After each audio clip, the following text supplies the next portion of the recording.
결국은 안에서 아무리 사과를 얘기하는 어떤 개혁적인 목소리가 나온다고 하더라도 이 사람들이 분당하지는 못할 것이다. 나가지는 못할 절대로 것이다. 분당하지는 못할 것이다. 예. 그리고 장동혁 대표 체제를 흔들 수도 없거든요, 지금. 왜냐하면 장동혁 대표뿐만 아니라 김민수 최고위원이라든가 신동욱 또는 뭐 그 김재원 의원들이 확실하게 지금 이 사과에 대해서 반대입장을 표명하고 있고 이분들이 대표 체제를 유지하고 있기 때문에 저분들이 아무리 시끄럽게 사과를 해야 된다 아니면 국민 앞에 뭐 이제 다시 다가가야 된다, 쇄신해야 된다고 하더라도 예. 장동혁 대표의 체제가 굳건한 이상은 이런 목소리들이 계속적으로 확산되거나 커지긴 하겠지만 예. 이 상황 이 국면 그대로 가면 내년 지방선거 결과에 의해서 민심에 의해서 그 바뀌는 상황으로 내몰릴 가능성이 있지만 지금 이제 김재섭 의원 등의 입장 발표한 분들이 실제 보수의 미래를 정말 걱정하신다면 예. 헤어져야죠. 분당이든 탈당이든 그 정도 결심을 갖고 움직여야만이 보수의 어떤 새로운 메시지를 주고 가는 것이지. 예. 그렇지 않고 당내에서 이렇게 소극적 방식으로 메시지를 낸다고 한들 지금의 국민의힘의 흐름이 크게 바뀔 것 같지는 않습니다. 예. 우리가 계엄 1주년을 맞이해서 정말로 당이 환골탈태해야 된다라는 문제의식도 같이 있었습니다. 그래서 우리가 이대로 가면 안 되지 하고 많은 의원들이 335 뜻을 모으기 시작하셨고 25명의 이름을 올리신 의원들이 함께 해가지고 반성과 쇄신 그리고 재창당 수준의 혁신을 국민들께 약속을 드리게 된 것입니다. 장동혁 대표가 어느 정도 이 사람이 지지층을 잘 국민 잡고 다수와 함께 가야 되잖아요. 지금 다시 우리가 국민 다수로부터 신뢰받고 지지를 받아서 국민의힘이 변화할 때 그게 못하면은 네. 국민의힘 해산하고라도 제대로 된 보수정당 만들어서라도 그 길로 가는 것이 이 청년들을 위한 길이지 예. 지금 한 줌도 안 되는 사람들 이 사람들에 가지고 되겠습니까 저게? 국민의힘 현역 의원들이 공식적인 인터뷰 자리에서 저렇게 얘기를 하고 있는 상황이에요. 송원석 원내대표가 물론 사과 기자회견을 했습니다만 장동혁 대표의 그 SNS 메시지를 문제 삼고 있는 것 같은데 지금 국민의힘 내부에서 저런 의견을 가진 사람들이 늘어나는 추세가 그 비율이 어느 정도나 된다고 보세요? 일단 계속적으로 늘어나고 있는 부분이 맞는 게요. 예. 어쨌든 내년도에 지방선거를 이대로 가면 내년 지방선거를 그냥 대패한다. 이런 것들에 대한 위기의식이 지금 분명히 있는 거거든요. 예. 또 한편으로 볼 때는 지금 어제 아마 12월 3일을 기해서 12월 3일 1년이니까 나오는 거 보면 어쨌든 비상계엄에 대한 원인에 대해서는 여러 가지 해석이 분분할 수 있지만 그 이유를 불문하고 어쨌든 비상계엄으로 인해서 국민들이 느꼈을 여러 가지 공포, 두려움 이런 것들에 대해서는 집권 여당이었던 국민의힘이 포괄적으로 책임을 지고 사과해야 된다. 이런 부분들은 굉장히 확산되어 있는 건 분명하거든요. 예. 다만 저는 장동혁 대표가 지금 보면 윤석열 전 대통령하고 나름대로 일단 교감을 하고 있고 한다는 느끼는 부분이 민주당도 그동안 보면 개딸이라고 하는 강성 팬덤에 포획돼 있었거든요. 그런 만큼 국민의힘도 마찬가지로 윤 어게인 세력에 의해서 포획된 게 아닌가. 그렇다면 장동혁 대표가 당대표 되는 과정에 있어서 가장 중요한 정치적 기반이었던 것이 결국은 극우 유튜버 그다음에 우리 그 윤 어게인 세력이거든요. 예. 아마 그 장동혁 대표 같은 경우는 지금 정치를 시작한 지 3년밖에 되지 않았는데 당대표가 될 수가 없거든요.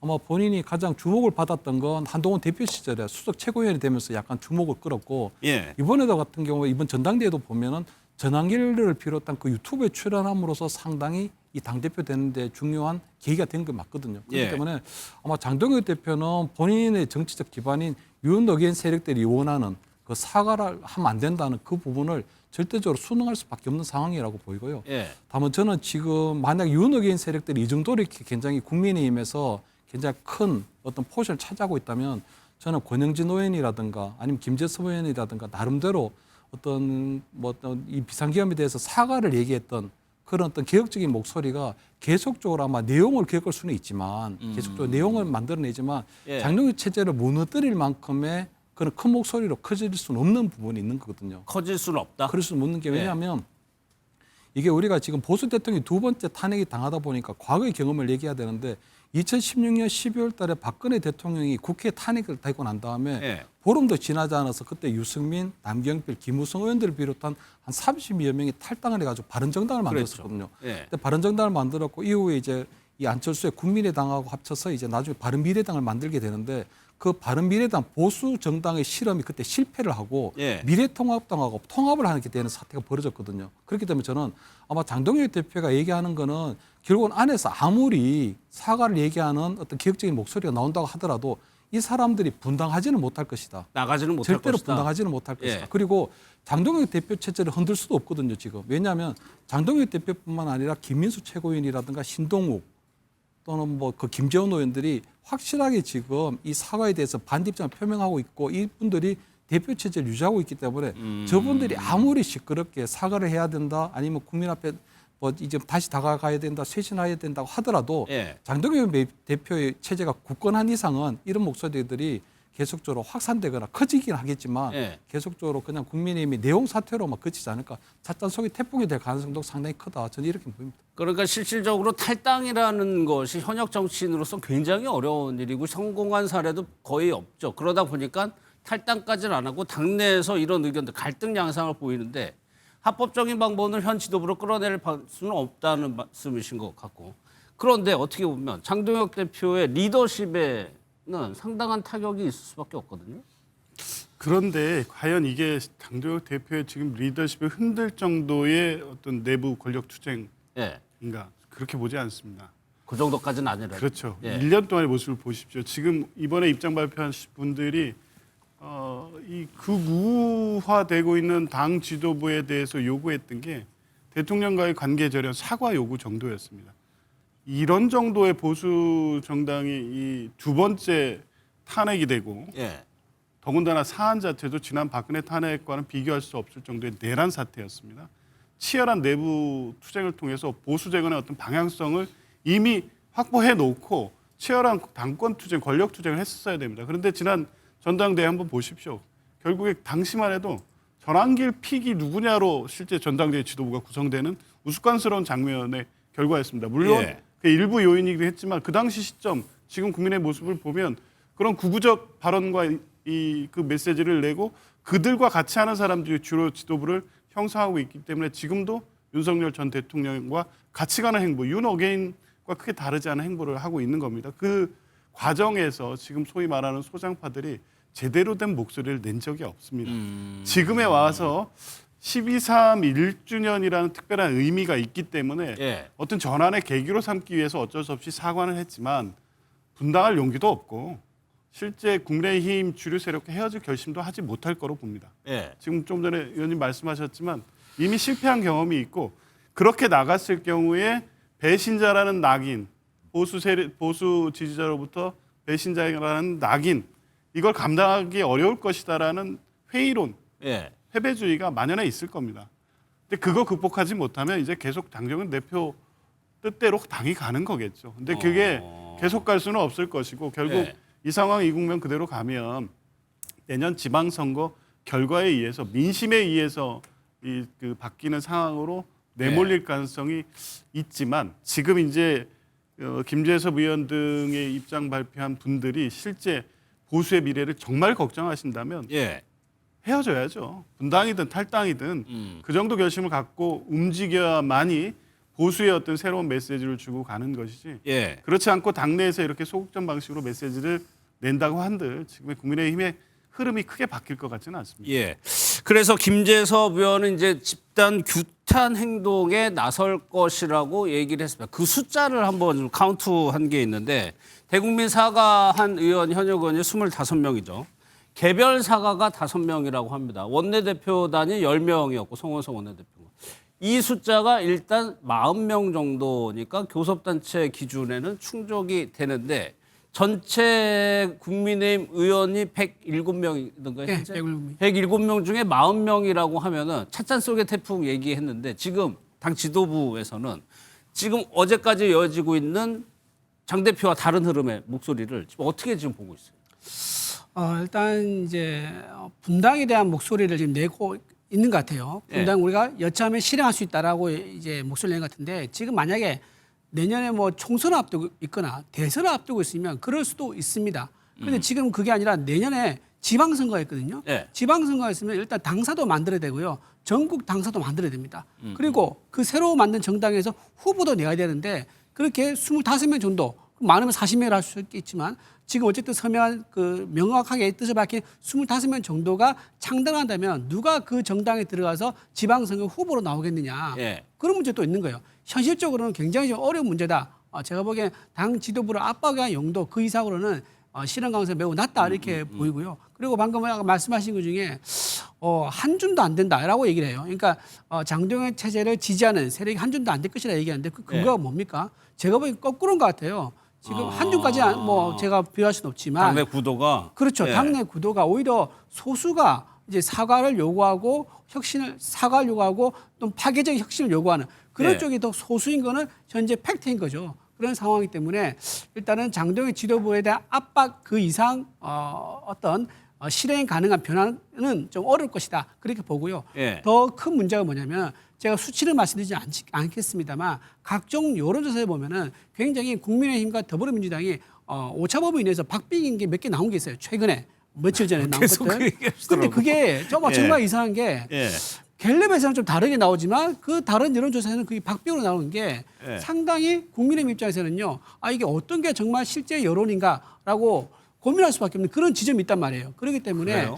예. 일관된 어떤 이제 만약에 어떤 여론에서 나왔다. 전부 다 격차가 많이 벌어졌다라고 하면 당 지도가 입장을 바꿀 수 있겠죠. 그러지 않고 현재 장동혁 지도부에 대한 지지하는 그런 여론사가 상당히 높게 나오기 때문에 예. 당에서는 최대 아마 현재의 어떤 그 구도를 끌고 가서 내년 지방선까지 한번 예. 투쟁을 제대로 해보는 그런 그림을 그릴 가능성이 높다고 봅니다. 국회에 계신 분들이 그런 여론조사를 가끔 얘기하시는데 뭐 갤럽이라든가 MBS라든가 그 부분 차이가 좀 나고 있는데 알겠습니다. 근데 궁금한 것이 송원석 원내대표는 진심이 담긴 사과라고 얘기를 했고 장동혁 대표의 어제 SNS 메시지 핵심은 사과를 안 했다는 거예요. 그러면 일반 국민들이 보기에 국민의힘의 입장은 무엇이라고 봐야 되는 겁니까? 국민들을 보시기에는 네. 당에서 이제 뭐 다양한 목소리가 있구나. 이제 민주당에서 같은 경우는 이재명 대통령이 야당 대표의 시절에는 전체주의적 획일적인 의견밖에 없었습니다. 거기는 일극체제였었으니까요. 네. 전부 다 이제 이재명이 아니면 전부 다 비명 행사한다든가 숙청된다든가 이런 식이었기 때문에 하나의 목소리밖에 안 나왔었지만 예. 우리 당은 민주적인 정당이기 때문에 다양한 목소리 나온다. 국민들이 그렇게 이해하지 않을까 싶습니다. 다양한 목소리. 알겠습니다. 그래가지고 탈당이나 분당 뭐 쉽지 않습니다. 그 가능성은 현재로서는 뭐 낮은 건데 이런 건 어떨까요? 체제 장동혁 대표 체제를 흔들고 그게 교체되는 움직임. 그 부분 어떤지 인터뷰 한번 들어보도록 하겠습니다. 지방선거 치르기 전에 장동혁 체제가 교체될 가능성? 그 부분은 어떻게 보십니까? 뭐 계속 저렇게 나가면은 지방선거 이제 뭐 국면으로 이제 신년 들어서 바뀌면은 저대로 뒀다가는 선거 못 치르겠다고 하면은 뭔 움직임이 좀 있겠죠. 그렇게 깰 수가 없을 거예요. 일관되잖아요, 그 사람도. 예, 자기 전당대회 때 찍어준 사람들한테 뭐 충성 일변도로 가고 있잖아요, 지금. 윤 어게인이라고 하는 그 강성 지지층들한테 엎혀서 포퓰리즘적인 정치를 이어나가고 있는 이 상황이 굉장히 국민의힘 소속 정치인으로서 통탄스럽다 생각이 듭니다. 지방선거에 가까워지면 가까워질수록 지금 스탯을 유지한다면 지방선거 출마자들이 지도체제를 가만히 두지 않을 겁니다. 유인태 전 의원은 물론 여권 인사라는 점을 감안하고 들으셨어야 했는데 저 부분요. 이제 김용태 의원이 얘기한 부분. 이제 지방선거가 다가와지면 지방선거 출마자들이 당 지도부에게 강하게 요구를 할 거라는 얘기거든요. 근데 출마자들 중에서도 이번에 의원들의 이런 반성하는 의원들의 지역을 보면 TK, PK가 없거든요. 그러니까 TK, PK 출마하는 사람들은 뭐 반성 요구 안 할 겁니다. 예. 장동혁 대표에게 또 뭔가 압박을 가하는 발언도 안 할 겁니다. 본인들이 공천만 받으면 당선될 가능성이 높다고 판단하기 때문이겠죠. 지금 의견을 내고 있는 분들은 대부분 수도권 의원이나 아니면 충청 의견이 뭔가 선거 때마다 여야가 바뀌는 진보 보수가 바뀌는 지역에 있는 분들은 민심을 민감하게 받아들일 수밖에 없거든요. 그렇기 때문에 저는 출마자들의 목소리 때문에 장동혁 체제가 붕괴될 가능성은 매우 낮다고 보고요. 아마 지방선거 결과가 나온 다음에 자연스럽게 사퇴할 수밖에 없을 것이다. 저는 지금 뭐 모르겠습니다. 몇 개 나오는 여론조사 뭔지 모르겠습니다만 그 여론조사에 기대해서 뭔가 지금 여론이 괜찮다고 판단을 하고 지금 장동혁 대표의 스탠스를 유지한다면 사실상 저는 어제 장동혁 대표의 그 선언문은 뭔가 입장 발표문은 지방선거 포기 발언이라고 봤거든요. 지방선거 이길 생각이 없는 거예요. 예. 지방선거 이 3년 전에 언제 있었습니까? 22년에 대선 직후 거의 몇 달 뒤에 허니문으로 치러졌습니다. 그렇기 때문에 국민의힘이 상당히 압도적인 승리를 거뒀죠. 그때보다 훨씬 더 초라한 성적표를 받게 될 가능성이 저는 매우 높아진 상황이라고 보고요. 예. 그렇기 때문에 이 지방선거 직후에 장동혁 대표 체제는 자연스럽게 붕괴될 수밖에 없다고 보고, 그럼 지금 뭐 김재섭 의원을 비롯한 저 의원들이 왜 저렇게 행동을 하고 있는가? 예. 장동혁 체제를 붕괴시킬 수는 없을 테지만 지방선거 이후에 만약에 장동혁 체제가 자연스럽게 붕괴가 되면 차기 당권 싸움에서는 그때까지 뭔가 목소리를 내고 사과해야 된다 이런 목소리를 내는 사람들, 그러니까 저는 목표치가 60명이라고 보는 거거든요. 과반 이상, 그러니까 예. 국민의힘 먼저 절반 이상이 그래도 목소리를 내면 아마 국민의힘으로부터 등을 돌린 지지자들이 한 중도 보수 이런 지지자들이 그래도 노력하는 사람들이 있네. 하지만 장동혁 체제로 치러지는 지방선거는 지지해주고 싶지 않아. 하지만 장동혁 체제가 붕괴됐네, 전당대회를 하네. 그럼 그때 이제 갑자기 그 전당대회는 참여할 가능성이 있는 거죠. 그걸 목표로 저는 김재섭 의원이나 이런 분들이 목소리를 내고 있다는 것으로 보기 때문에 예. 글쎄요, 지금 이 정도 상황이 됐는데도 장동혁 체제를 유지하겠다는, 장동혁 대표의 스탠스를 유지하겠다는 그런 입장이 저는 여당 입장으로서, 다른 당 입장으로서 정말 이해가 안 됩니다만 예. 아마 저렇게 간 이상, 한번 고를 외친 이상 지방선거 대패 이전까지는 바꾸기 어려울 겁니다. 지방선거 이후의 포석이라는 말씀이시죠. 그런데 이주로 되면 장동혁 대표 얘기 보면 기다려달라는 얘기를 하고 있습니다. 그리고 그 주변에서 나온 얘기, 이런 얘기가 있더라고요. 지지자들을 설득하기 위한 빌드업이다. 라는 작업, 이게 맞습니까? 이 얘기가? 예, 맞죠. 예, 지지자들이 이제 다양한 스펙트럼 있지 않습니까? 예. 이제 우리 우파 쪽에서 보면은 이제 우파에서 아주 오른쪽에 있는 사람도 있고, 그러니까 가장 오른쪽에 있는 분들부터 네. 설득해 나간다는 거예요. 그렇죠. 이게 순서대로 이제 설득해서 전부 다 전체 파일을 키워서 퍼즐을 맞추겠다. 우리가 이만큼 과반 이상의 지지 세력을 다시 꾸려보겠다. 이제 이런 계획으로 지금 보입니다. 그래 예. 보이기 때문에 당장은 지금 현재는 우리 집도끼 먼저 잡는 거를 먼저 하고 여기서 서서히 메시지 변화를 줘가지고 중도층을 품겠다. 이런 계획으로 빌드업하는 게 아닌가 싶은 생각이 들고요. 예. 방금 이제 말씀하신 건데 내년 지방선거에 무조건 이러면 지는 거 아니냐라고 말씀하시는데 저는 국민들의 민심도가 아주 예민하다고 생각하거든요. 지금 이재명 대통령이 사심제 지금 도입 추진하고 있지 않습니까? 본인 사건을 결국 무죄로 만들기 위해 사심제를 하고 있는 거고요. 내란 재판부는 뭡니까? 결국 내란 혐의에 대해서 무조건 유죄 나오게 만들게 하기 위해서 하고 있는 거다. 예. 그리고 또 법원 행정처 폐지하는 거. 이거는 법관들 인사를 마음대로 하기 위해서 하는 거다. 이렇게 삼권 분립과 헌정 질서를 유린하고 있는 거에 대한 견제 심리가 아마 내년 지방선거의 핵심 키워드가 돼서 작동될 가능성이 높습니다. 그렇기 때문에 예. 민주당에서는 지금 뭐 좋은 꿈을 이제 꿀 수는 있죠. 꿀 수는 예. 있지만 이재명 대통령까지 나서가지고 쿠데타라는 단어를 써가지고 이렇게 오히려 적극적으로 나서서 내년 지방선거에 어떤 프레임을 짜려고 하는 그런 모습이 더 예. 국민들에게는 견제 심리를 작동하는 트릭으로 아마 좀 작용했을 것이다. 저는 그래 봅니다. 그 선거에서 중요한 거를 여러 가지 얘기합니다. 구도도 얘기하고 또 하나가 이슈인데 말씀하신 것처럼 그거는 다음 지방선거 이슈가 정권 심판론으로 가는 것이냐 아니면 여전히 계엄과 탄핵 이슈가 이어지느냐의 판단이거든요. 근데 원래는 이제 내년 지방선거쯤 되면 새 정부가 출범한 지 한 1년밖에 안 됐기 예. 때문에요. 사실 뭐 정권 심판론이라는 것보다는 사실 정권 견제론은 되거든요. 왜냐하면 입법부도 장악하고 있고 또 행정 권력도 가졌고 거기다 지방 권력까지 가져가면 이미 이재명표 이제 독재가 시작된다고 하는 부분도 분명히 정권 견제로 되는데 문제가 뭐냐 하면 비상계엄에 대해서 당대표가 최소한의 사과도 하지 않는다면 예. 이게 맥혀들지가 않는 거거든요. 대여투쟁을 아무리 한다고 하더라도 예. 국민의힘이 그런 비상계엄에 대해서 아무래도 포괄적인 최소한의 책임도 안 해. 최소한의 책임도 없어 사과도 안 해. 이렇다면 이게 지금 맥혀들지 않는다는 거거든요. 예.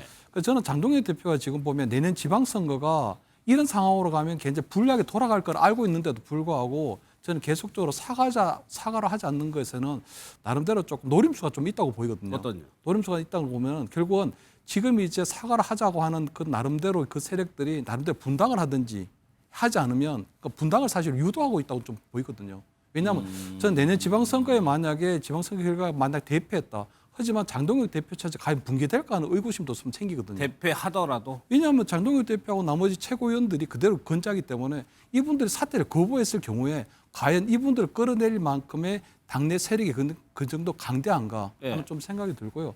두 번째, 그럼 만약 저분들 장동혁 대표 체제가 무너졌다. 그러면 예를 들어 그럼 지금 기다리고 있는 한동훈 체제가 만들어질까? 예. 저는 그렇게도 생각하지 않거든요. 왜냐하면 지금 한동훈 대표가 비대위원장하고 당대표를 될 때만 해도 당내에 굉장히 중도층 또는 합리적인 스윙 보터들이 있었는데 그분들이 지금 무관심하게 되고 다 실망 상태로 다 빠져버렸거든요. 예. 그렇기 때문에 저는 지금 국민의힘이 사실상 윤어게인 당이라고 부를 수 있을 정도로 윤어게인 세력들이 워낙 세력 분포가 크기 때문에 예. 지금 김재섭 의원이라든가 김영태 의원이라든가 권영주 의원이라든가 이런 나름대로 사과를 얘기했던 분들이 아무리 늘어난다고 하더라도 실질적인 세력 부도에 있어서는 윤어게인 세력들이 또 새로운 제2 장동혁 체제를 또 만들어낼 수 있는 힘이 생겼거든요. 지금. 그래요? 그렇기 예. 때문에 저는 장동혁 대표 체제가 믿고 가는 부분은 결국은 국민의힘은 사실상 윤어게인 세력들이 그대로 이제 장악을 했고 예. 지방선거에서 지더라도 혹시 내가 물러나게 된다고 하더라도 윤어게인이 미는 또 새로운 대표가 또 올라오게 되는 거거든요. 그렇기 때문에 저는 한동훈 대표라든가 사과를 이번에 주도한 뭐 3, 40명 의원들이 있다고 하더라도 예. 실질적인 당은 국민의힘은 당은 민주당이 개딸이라고 하는 강성 팬덤에 이제 포획됐던 것처럼 저는 국민의힘도 사실상 윤어게인 세력들에 의해서 예. 지금 이제 사실상 이제 포획된 게 아닌가 저는 이렇게